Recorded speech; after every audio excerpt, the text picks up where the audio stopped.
Hi guys, ఈరోజు అమెరికాలో solar eclipse అంటే మనందరికీ తెలిసిందే. కానీ ఇంకొకసారి చెప్తాను, ఎప్పుడైతే ఎర్త్కి సన్కి మధ్య మూన్ పాస్ అవుతుందో దాన్ని మనం సోలార్ ఎక్లిప్స్ అంటాము.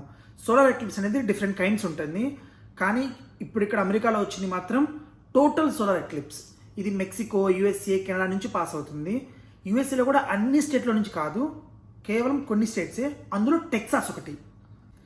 ఈసారి జరిగిన టోటల్ సోలార్ ఎక్లిప్స్ అనేది మాత్రం వెరీ రేర్. మామూలుగా ఎవ్రీ 20 years సోలార్ ఎక్లిప్స్ అనేది జరుగుతూ ఉంటుంది, అది కామన్. బట్ ఇప్పుడు నాసా వాళ్ళు చెప్పిన దాని ప్రకారంగా ఎర్త్, మూన్, సన్ ఒకే అలైన్మెంట్లో ఫామ్ అయిన ఉన్నప్పుడు మాత్రం టోటల్ సోలార్ ఎక్లిప్స్ అనేది వస్తుంది. సో ఈసారి ఏం జరిగింది అంటే ఎర్త్ ఆర్బిట్తో పోలిస్తే మూన్ ఆర్బిట్ అనేది కొంచెం టిల్ట్ అయింది.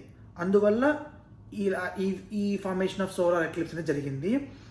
నార్మల్గా పాస్ట్లో అయితే 1878లో జరిగింది ఇలా, మళ్ళీ ఇప్పుడు ఇలా జరిగింది. సో మళ్ళీ ఇన్ ఫ్యూచర్లో అయితే 2317లో అనుకుంటా. అప్పటికి మనమైతే నేనైతే ఉండను. అంటే మళ్ళీ టోటల్ సోలార్ ఎక్లిప్స్ అనేది ఫామ్ అవుదా అంటే ఖచ్చితంగా ఫామ్ అవుతుంది.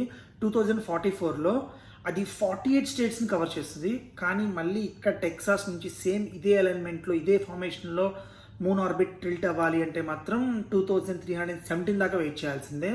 సో అందుకే ఇది వెరీ రేర్. చెప్పి వాల్మార్ట్కి వెళ్ళి $2 పెట్టి ఈ స్పెక్స్ కొన్నా. అలా కొని ఇంటికి వచ్చానో లేదో మేఘ సందేశం వచ్చినట్లుగా నా ఫోన్కి వెదర్ రిపోర్ట్ నోటిఫికేషన్ వచ్చింది, రేపు అంతా క్లౌడీ అని. ఇంకా అసలు నాకేం అర్థం కాల. అయినా ఇక్కడ వెదర్ రిపోర్ట్స్ అనేవి చేంజ్ అవుతూ ఉంటాయి కదా రేపు అని చెప్పి నేను పిచ్చ లైక్ తీసుకున్నాను. ఇంకా మా అమ్మకి కాల్ చేసి ఎలా అయినా సరే నేను చూడాలి మా అది ఇది అని చెప్పి పర్మిషన్ తీసుకుంటే ఎప్పటికో ఇచ్చింది. దీనికి కూడా పర్మిషనా అంటే మన ఇండియాలో తెలిసిందే కదా, గ్రహణం అంటే బయటకు రావద్దు, అది తినొద్దు, ఇది తినొద్దు, ఇంట్లో అలా కూర్చోండి ఇలా కూర్చోండి, అయిపోయినాక తలస్నానం చేయండి అని చెప్తారు. ఇవన్నీ కామన్ కదా. కానీ ఇక్కడ అసలు నథింగ్. అందరు చిన్నపిల్లలతో సహా ప్రతి ఒక్కరు బయటకు వెళ్ళి ఈ స్పెక్స్ కొనుక్కొని చూస్తారు. సో అలా అని చెప్పి నేను కూడా కొని మీకు చూపిద్దామని చెప్పి ఎంతో ఆశతో ఉన్నాను. కానీ చివరికి ఏం జరిగింది అంటే ఆశలన్నీ నిరాశలు అయిపోయాయి. మీరే చూడండి. నేనున్న లొకేషన్ నుంచి వీడియో తీయాలని చాలా ట్రై చేశా. మొత్తం క్లౌడీగా ఉంది, సన్ కనిపించలేదు. అండ్ సోలార్ ఎక్లిప్స్ అవడం వల్ల డార్క్నెస్ ఫామ్ అవుతుంది.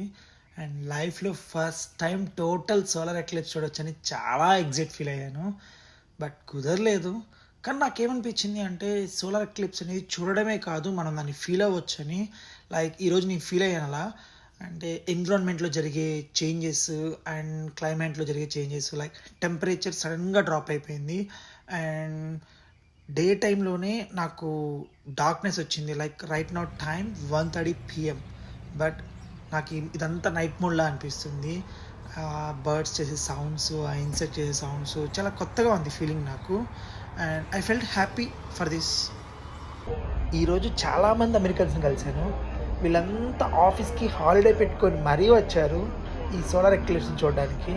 అదే మనమైతే అన్ని పనులు ఆపేసుకొని ఇంట్లో ఉంటాం.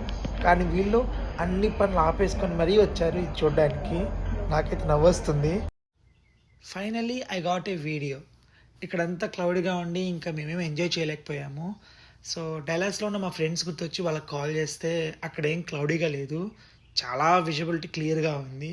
సో వాళ్ళకి టోటల్ సోలార్ ఎక్లిప్స్ని క్లియర్గా చూసి they all are enjoyed a lot. So నాకు ఇలా వీడియో కావాలంటే వాళ్ళు షేర్ చేశారు, అదే ఇక్కడ చూపిస్తున్నాను. That's all for today guys. నేను ఈ వీడియో చేయడం కోసం చాలా ట్రై చేశాను. అండ్ మా ఫ్రెండ్స్ని అడిగి వీడియో గ్యాదర్ చేశాను, చాలా ఇన్ఫర్మేషన్ తెలుసుకున్నాను, అవన్నీ మీకు పాస్ చేశాను. సో నాకు కొంచెం సపోర్టివ్గా ఉంటే ఇంకా చాలా మంచి మంచి వీడియోస్ క్వాలిటీగా మీకు చేసి పంపిస్తాను. కొంచెం మీరు నాకు like, share, subscribe and hit the bell icon. Thank you.